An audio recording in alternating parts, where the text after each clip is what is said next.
Previously on The Revolution, British General Howe conquered the rebel capital of Philadelphia. Philadelphia under the British was a place of terrible suffering. But Franklin secured France's support for America after a decisive continental victory at Saratoga. It seems like a fool's errand. Franklin is sent to an absolute monarchy to ask them to fund a revolution against a king. Anyone in his right mind would have assumed that the best thing to do would have been to let the colonies and England destroy each other mutually. But the animus on the French against the English is so great. This is a very easy argument to make. The American Revolution, once a colonial uprising, was now a world war.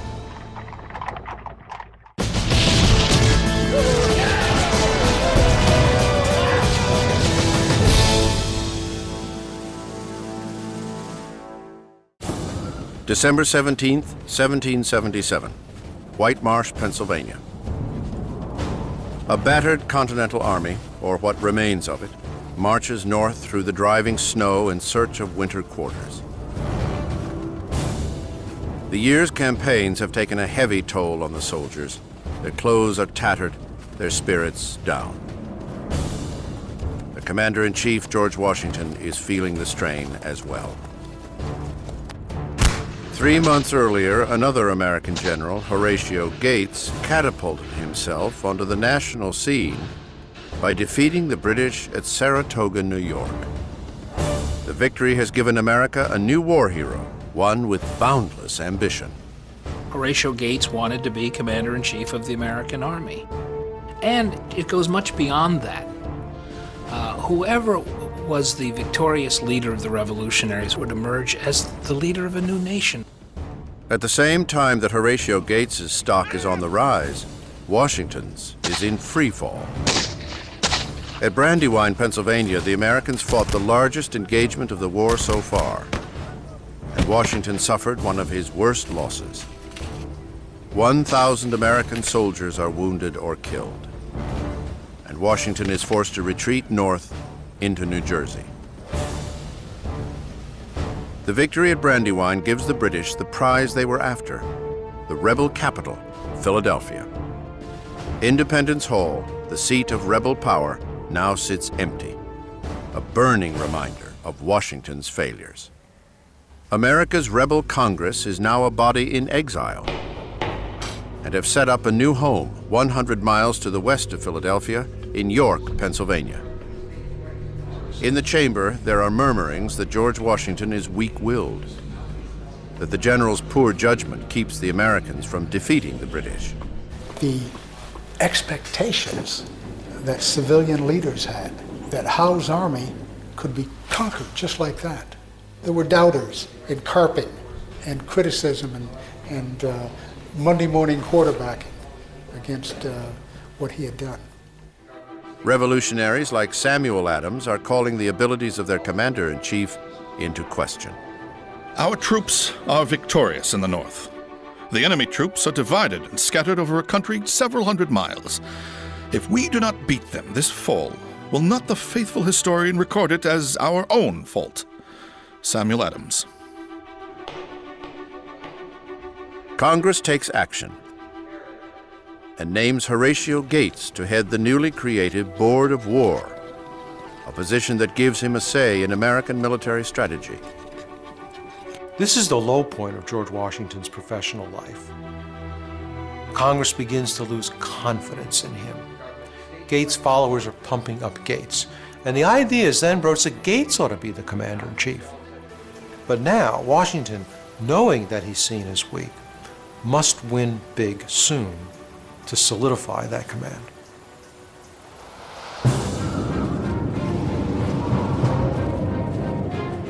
But the Continental Army is in no shape for a fight. And in 18th century warfare, winter is the time to rest, to train, to resupply.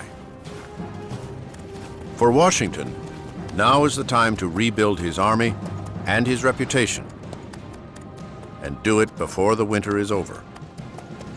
It will be an uphill battle at the soon-to-be storied Valley Forge. It is a strategic location, just 23 miles north of Philadelphia, Valley Forge is an ideal place from which to keep a close eye on the movements of the British Army and stop the enemy from pillaging the fertile countryside. Sitting on a plateau, the camp is easily defensible. Creeks and the Schuylkill River provide a natural fortification to the camp. But building and running a city a third the size of Philadelphia is a mammoth undertaking. Washington throws himself into the work. He designs the camp himself, down to the last detail. The layout of the barracks, the placement of roads, the location of its defenses. Washington enacts strict rules to fight typhus and dysentery. Soldiers who do not use proper privies face 5 lashes to be administered on the spot. Soldiers who contract venereal disease from prostitutes selling their services on the peripheries of the camp pay for their own treatment, $4 for the rank and file and $10 for the officers. These seemingly mundane tasks consume all of Washington's time. We might accuse him of being a micromanager, but in fact this was a situation that needed micromanaging. He has to really pay attention to the minutiae because it's the minutiae that's going to kill off his army. Dysentery and other camp diseases are going to create havoc in his camp unless matters of sanitation are attended to carefully. So he has to pay close attention to the details, and he does it really well. Washington's hands-on approach wins the admiration of his soldiers. And he assures the men that he himself will share in every hardship and partake in every inconvenience. During the first month of construction at Valley Forge, Washington chooses to live in a tent at the edge of the camp, alongside his army.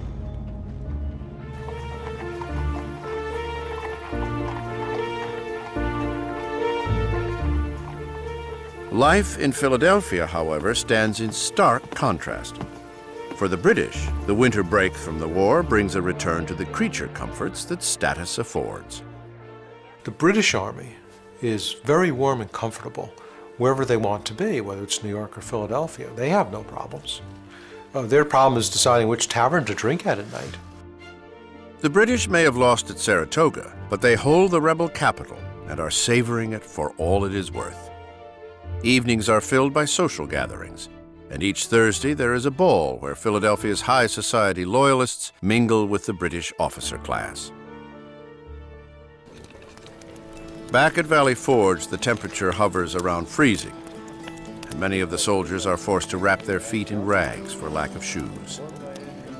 But the men make do, fighting off the cold by playing cards, mending their clothes, and learning new drills.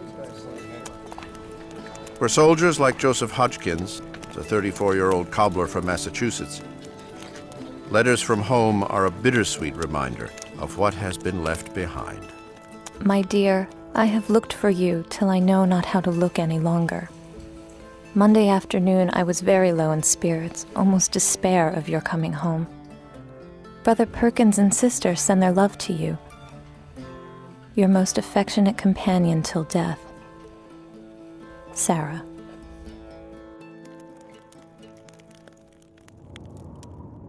As the winter grinds on at Valley Forge, supply shortages become a problem. America has never had to feed and clothe an army.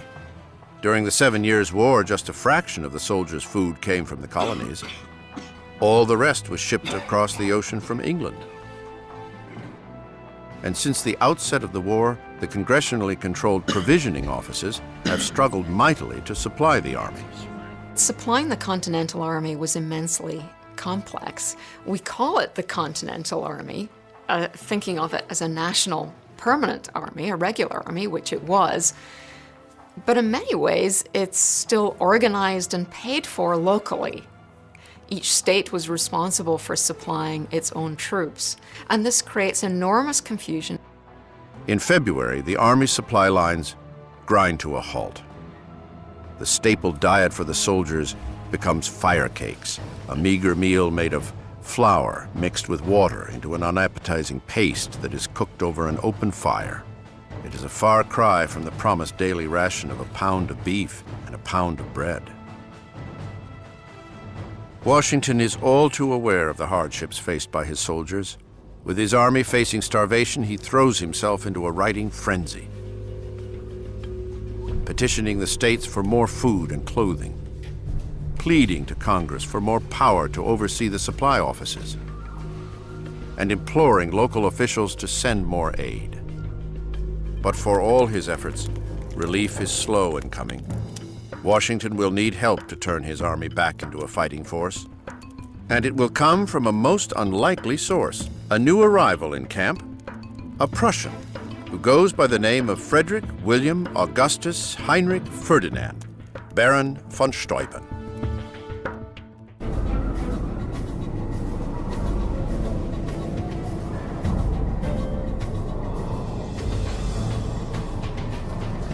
February 1778. The winter at Valley Forge is taking a heavy toll on the Continental Army. 2,500 soldiers die from disease, more than have been killed in battle in the entire war. Thousands of others are incapacitated by sickness and hunger. Washington has done his best to hold his army together, but is still under pressure from Congress to mount a successful spring campaign and take back Philadelphia from the British. But to achieve that goal, he will have to enlist the help of others. On February 17th, a new recruit arrives in camp, sent by the American Congress to aid in the cause. He calls himself Frederick William Augustus Heinrich Ferdinand, Baron von Steuben, and wears the bejeweled cross of the Order of de la Fidélité, denoting an honorary knighthood from Prussia. Von Steuben carries letters of introduction, but no papers confirming his achievements, an omission that should be a clue, for the Baron is stretching his story, just as he's stretched his name. He has never risen higher than the rank of captain, and he has been turned down for service by the French, Spanish, and German armies. Amidst rumors, he has taken familiarities with young boys, which the law forbids and severely punishes. In short, von Steuben has come to the only army in the world that will have him, the Americans. The Baron's past may be shrouded in mystery, but Washington is desperate for leadership, for officers with European training. He puts von Steuben right to work. The task, to create a single method of training, a critical step towards a more professional army, and to do it before the winter is over. Von Steuben embraces the opportunity. The Baron starts small, spending hours each day working directly with a model unit that will be used to train the rest of the army. Baron von Steuben is a remarkable figure. Von Steuben's genius was the ability to distill the complexity of state-of-the-art European drill tactics into a digestible form to this raw material that was the American soldier. They are tactics that are new to Washington and his army, tactics learned during the Baron's service in the Prussian army. But he makes an important adjustment in the way he teaches them. Von Steuben recognized that he was not dealing with Prussian conscripts. He recognized the individuality and the Republican notions of the population of troops that he dealt with, and he was able to take principles and tactics and give them to this force in such a manner that they were willing to receive it and that they were able to transform themselves from virtuous Republicans into soldiers in a professional army. Under von Steuben's tutelage, the soldiers learn how to form solid, orderly columns, how to properly load and fire a weapon in formation, and the proper use of a bayonet. The army that comes out of Valley Forge is in many ways much more sophisticated one than the one that goes in there. Von Steuben brings a new level of professionalism to the army, and that by itself creates its own sense of professionalism. It creates its own sense of belonging. They're belonging to something larger than themselves. In a matter of weeks, the ragtag unit is marching in lockstep. Soon, every soldier is taught the von Steuben technique. It becomes the foundation for the Army's first training manual. Washington's army is slowly remade. It is nearly battle ready.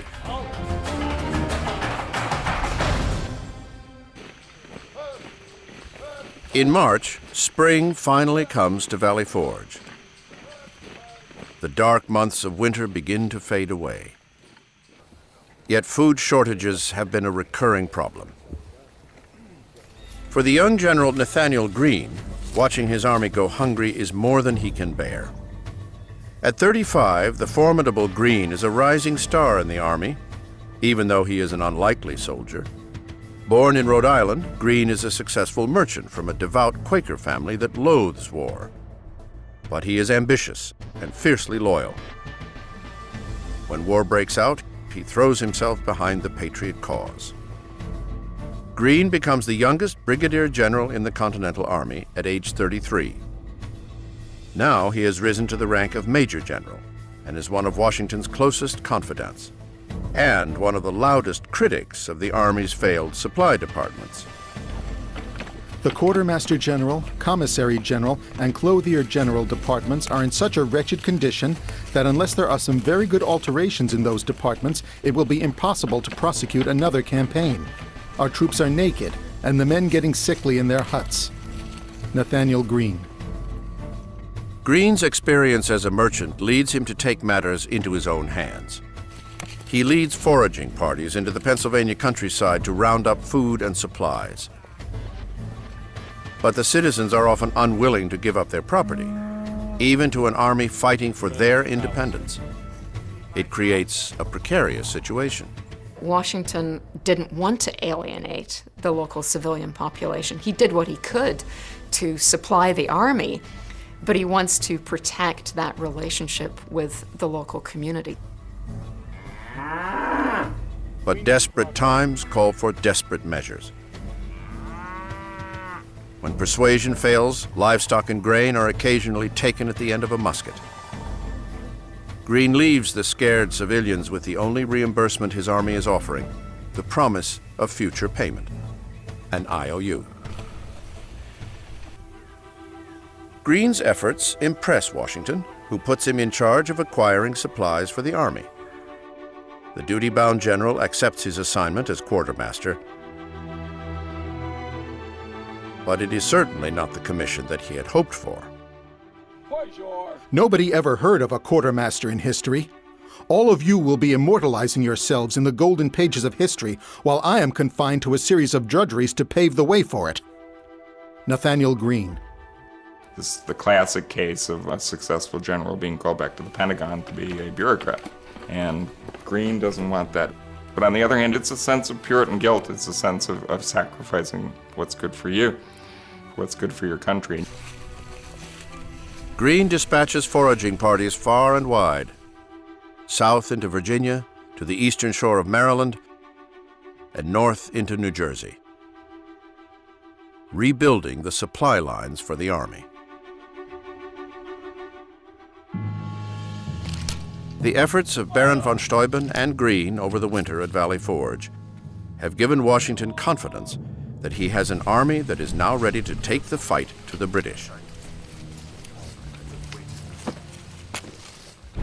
Meanwhile, an ocean away, a bold American is pushing the war to a new and unlikely front, the shores of England itself.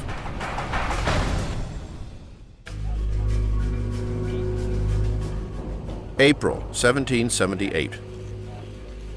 The long winter at Valley Forge has finally come to an end. The Continental Army continues to train in preparation for the summer campaign, one that Washington hopes will bring a much-needed military victory and vindication for his previous losses. But the fighting season is still months away. For now, all the general can do is ready his troops. Unbeknownst to Washington, though, the war for independence is spreading to a new and unexpected front, across the ocean.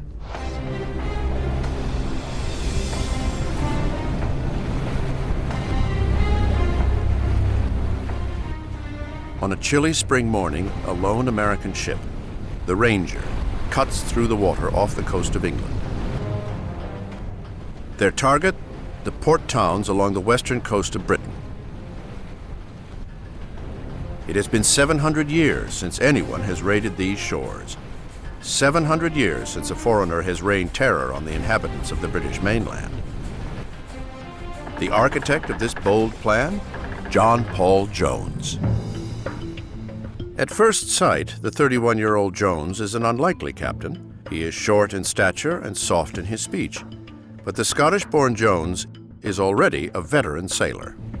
Jones is a proud man. He's a very handsome man, almost beautiful to look at. He's wearing a British naval uniform. Now you may wonder, why would an American naval officer wear a British Navy uniform? Because he thought it was better looking. Jones is the son of a gardener who set out for the open sea at the age of 13 to make a name for himself working on merchant and slave ships.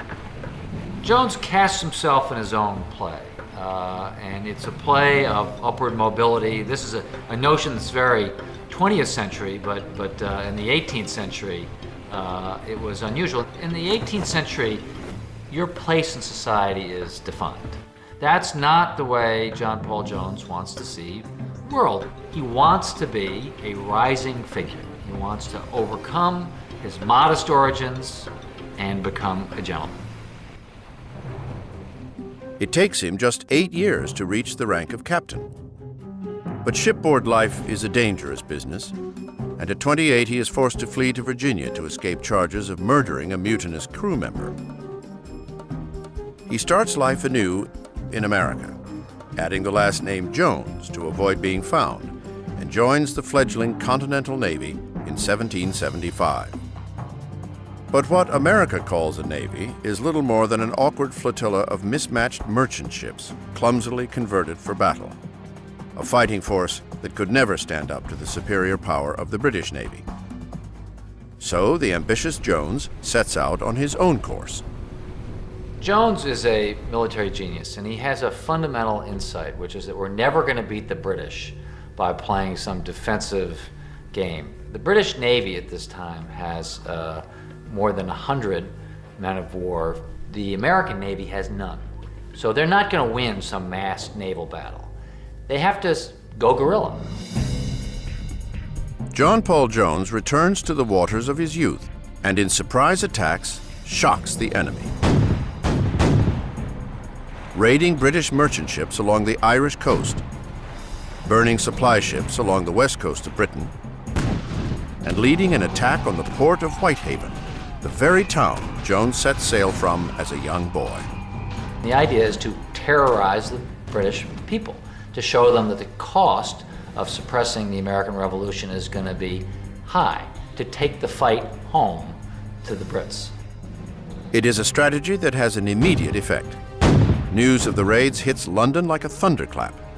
This morning, an express arrived with alarming intelligence that an American privateer had appeared off the coast and proceeded to Selkirk House, which they pillaged. Along the northwest coast of England, a general intimidation discovers itself on every appearance of a sail. But for his tactics, raiding towns and taking merchant ships, Jones becomes known as the Pirate Jones. It is a label that plagues him.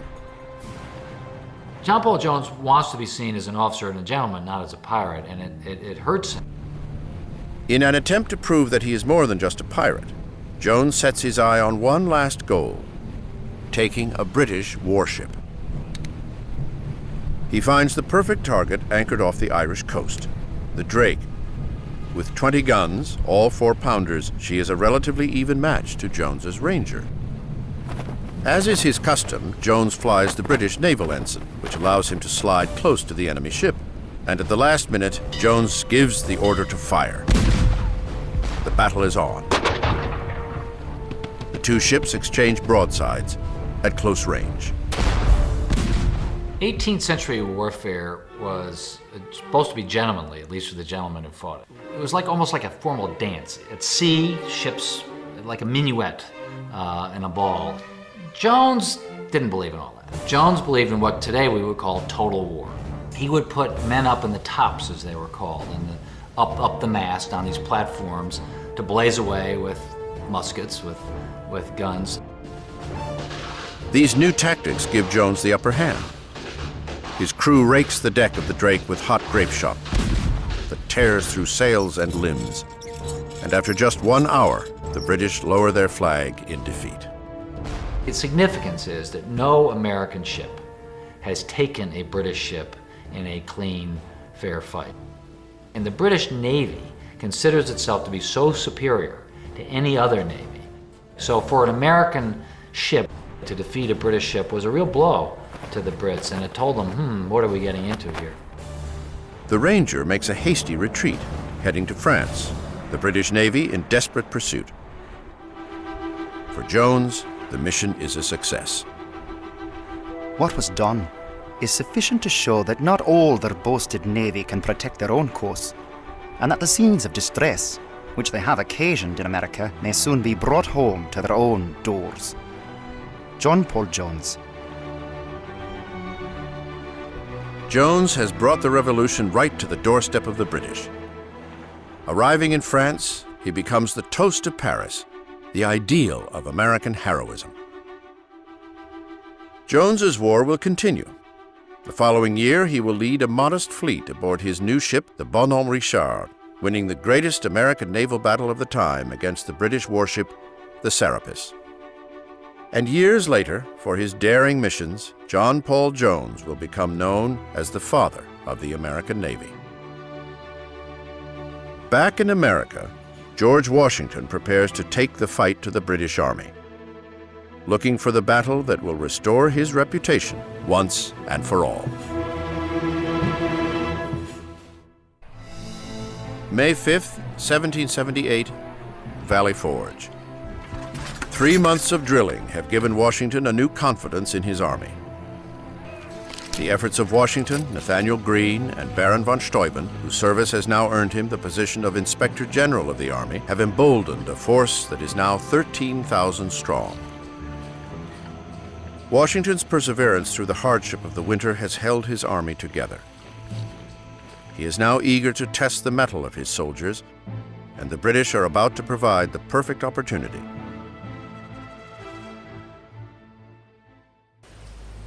British headquarters, Philadelphia, Pennsylvania.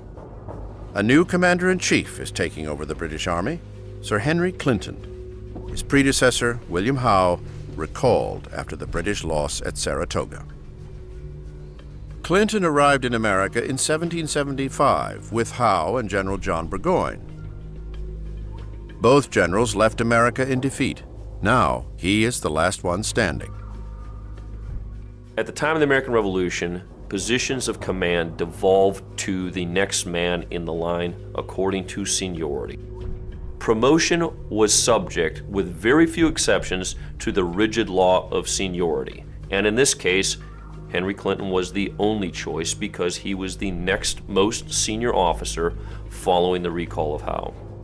Clinton is as concerned with how his actions will be interpreted, how he will be judged. That awareness of, if I don't handle this right, what's this going to mean for my reputation back at home? Clinton has good reason to worry about his reputation. The war for independence has changed dramatically. It is no longer a battle between two adversaries. Now there are three. For the past year, the Americans have been courting France, the world's other superpower. Leading the effort is the rebel emissary, Benjamin Franklin. At 72 years old, Franklin is an internationally renowned scientist and writer who has entered a new phase in his career, that of diplomat. America's victory at Saratoga has shown the French that the colonies can hold their own against the British and has persuaded them to join the fight against their ancient enemy. Now the elder statesman is working out the final details in the newly signed Treaty of Friendship. France gives money and supplies, but more importantly, offers their navy to the American cause. French naval support is absolutely crucial for American resistance. The British, they have to now take the naval dimensions of this war into account. They can no longer say we can take naval supremacy for granted and concentrate on winning the war on land. Back in Philadelphia, British General Clinton opens his first orders, which have just arrived from England. The British ministry has been forced to make a dramatic choice. In May 1778, the British hold Philadelphia, New York City, and Newport, Rhode Island. Now there is a very real danger of a blockade by the French fleet at any of these ports. So Clinton is ordered to give up the rebel capital of Philadelphia and consolidate his forces in New York City. It is a forced retreat. Not how Clinton had expected his leadership to begin. American spies in Philadelphia rushed dispatches to Valley Forge with word of the British action. The news finds Washington and his generals discussing battle plans for the upcoming summer. Now the question on the table is whether to move on the British when they begin their retreat to New York. Washington is still stinging from last year's losses at Brandywine and Germantown and is eager for a fight. But before he can take on the enemy, Washington has to take on one of his most talented generals and one of the most outspoken challengers to his authority, General Charles Lee. The British-born Lee is an eccentric but capable officer and a brilliant military tactician. But in December of 1776, as he was supposed to be on his way to aid Washington as the Americans fled New York, Lee was instead captured by the British while he lounged in his nightclothes at a tavern. Despite the blunder, Washington worked hard to get the experienced Lee back from the British in a prisoner exchange. Lee is arguably the most qualified general officer in the American Army in a strictly military sense. He fought in the French and Indian War, he fought in continental Europe during the 7 Years' War, he fought from Russia to Poland. He's exceptionally experienced, but this experience breeds some hubris. He thinks that he knows better. Lee seemed to have an agenda throughout the war of really carving out an independent command for himself, and one could speculate that he probably would have liked to supplant Washington as the commander-in-chief. Lee's arrogance has always been an issue, and he questions Washington's plans at every turn. But today he takes his argument one step further, suggesting that the American force would never stand a chance fighting the Royals head-on. Coming from someone who spent more than a year in British captivity, Lee's stance raises questions about his loyalty. There was always an aura of suspicion around him, in Washington's mind at least. Part of the reason I'm very suspicious of Lee is he wasn't treated as a prisoner. He had dinner with the other officers. He had a convivial life with them. It was not the kind of treatment that was given to other revolutionaries when they were captured. What none of the Americans knew at the time is that while in captivity, Lee had offered advice to the British as to how to beat the Americans and bring the conflict to an end. An act of treason that would color Lee's actions for the rest of the war. June 20th, 1778, Mount Holly, New Jersey. The main force of the British Army, 11,000 soldiers, have begun their withdrawal from Philadelphia to New York with a supply train that stretches more than 12 miles. Washington sees the British as vulnerable and wants to bring on a fight against the advice of his generals, including Saratoga's victor, Horatio Gates. But Gates, now stationed in Albany, New York, has become obsessed with a major campaign into Canada, an offensive that Washington calls the child of folly. Even supporters in Congress view the idea as impractical because it would split the American army in two. Gates's plan is rejected, and the American army, 13,000 strong, breaks camp at Valley Forge and sets off after the British. For more than a week, the two armies march across New Jersey, covering 90 miles in a searing June heat. American detachments ahead of the British fell trees, destroy bridges, and engage in skirmishes. slowing the British Army's progress.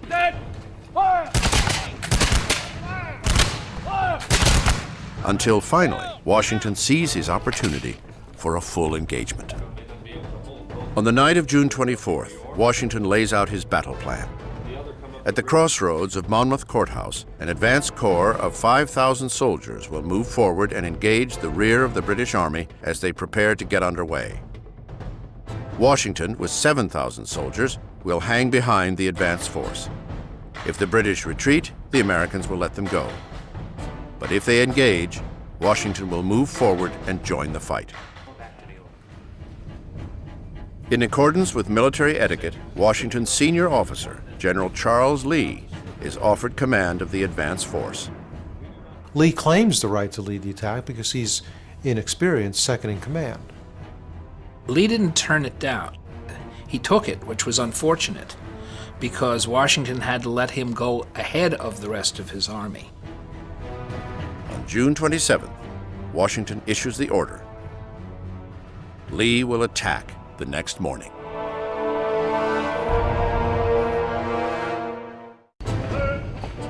The British Army has been retreating across New Jersey for more than a week. And against the wishes of his generals, George Washington has set his army out in pursuit, seeking an opportunity to bring on a full engagement. Finally, at a crossroads called Monmouth Courthouse, the Continental Army catches up with the British. June 28, 1778.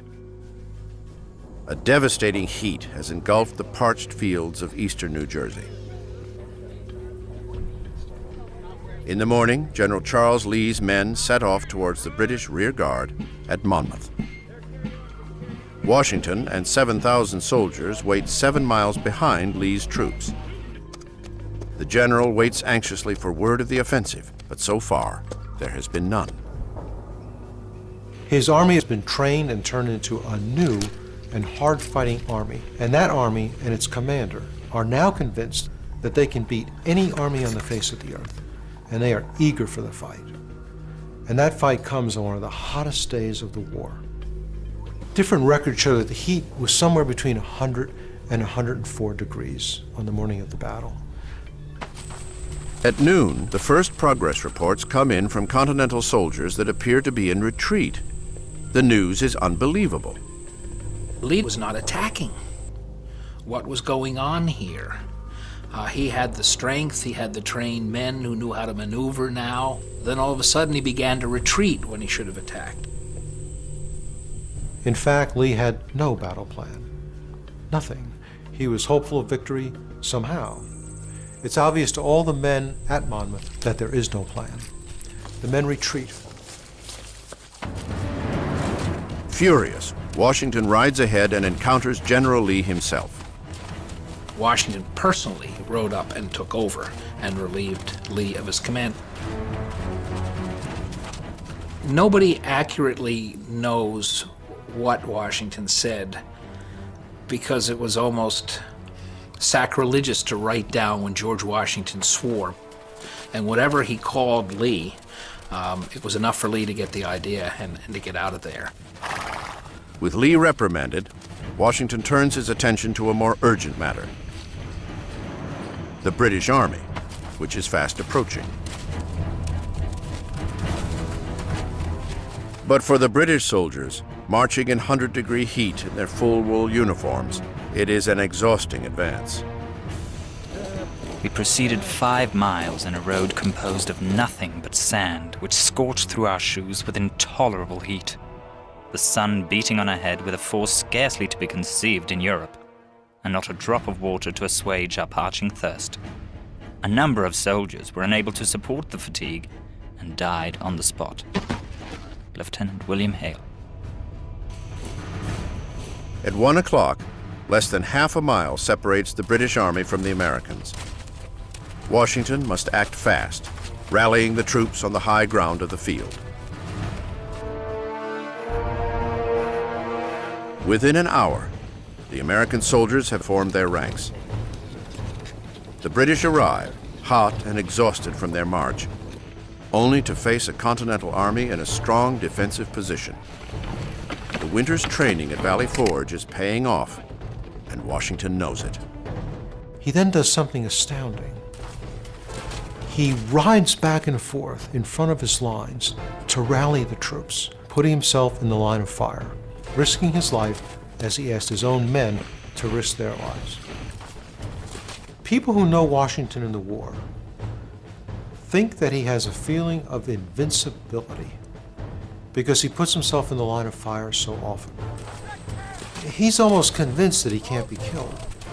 The British open up on him and miraculously miss him.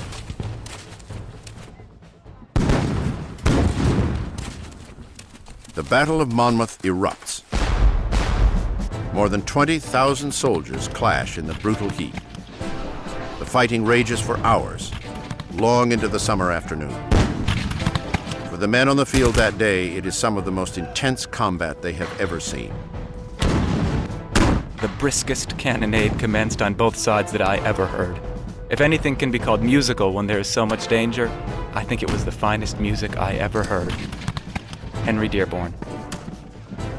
The English commander to the right hollered, "Come on, my brave boys, for the honor of Great Britain," and killed many with their bayonets. British Lieutenant Alexander Dow.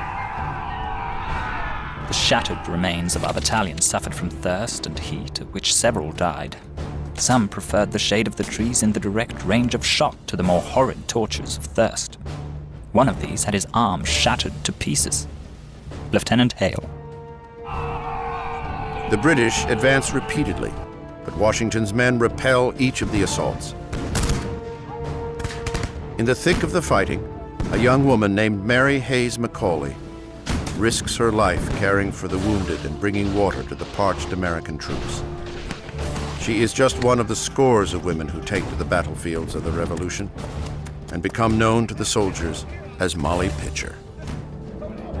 The Battle of Monmouth is the longest of the Revolutionary War, lasting continuously more than 5 hours.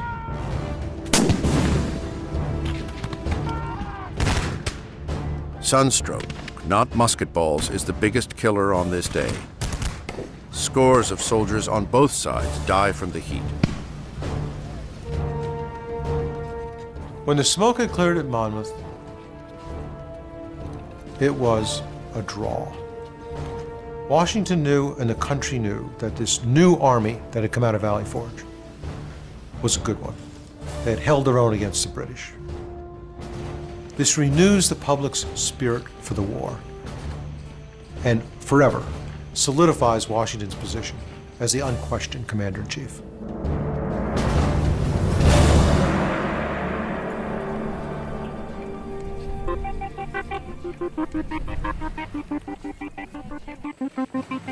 The Continental Army has proven itself a capable fighting force. Washington has proven his leadership as their general. For his retreat in the face of the enemy, Charles Lee will face court-martial. He will be wounded in one duel and challenged to 7 others for suggesting that the Americans could not stand up to the British. Disgraced, he will retire to his Virginia home and die there with his beloved dogs in 1782. The rebel capital, Philadelphia, is now back in American hands, and Washington turns control of the city over to one of his most trusted generals, Benedict Arnold. The bold general is now a military governor and will make choices here that will forever change his past, his present, and his future.